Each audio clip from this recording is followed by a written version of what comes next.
La question du jour est-ce que comme lui, ou comme tous les participants aux 10e rencontre du logiciel libre qui se tiennent en ce moment à Nantes, est-ce que vous aussi, vous êtes utilisateur de logiciels libres? La plupart des personnes qui utilisent d'ailleurs un logiciel qui s'appelle Firefox ne se rendent même pas compte que c'est un logiciel libre. Nos députés qui s'occupent des lois ont sur leur poste, la plupart du temps, une version de Ubuntu. Un logiciel libre, c'est un logiciel dont le ou les auteurs ont choisi d'offrir aux utilisateurs 4 libertés. La liberté d'utiliser le logiciel comme ils le souhaitent, librement. La liberté de savoir comment le logiciel fonctionne, de pouvoir consulter sa recette. La possibilité de distribuer, d'en faire des copies, de le donner à ses amis, etc. Et la dernière, de permettre de distribuer des versions modifiées, donc d'améliorer le logiciel, de contribuer à l'évolution du logiciel.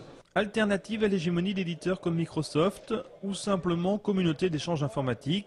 Les logiciels libres, même s'ils ne sont pas toujours gratuits, séduisent de plus en plus de monde, particuliers comme entreprises, à l'image de cet instituteur qui les a adoptés chez lui, mais aussi avec son association Asri Éducation, les a installés dans plusieurs écoles de Rosé. Je voulais tout simplement un environnement qui soit adapté aux enfants.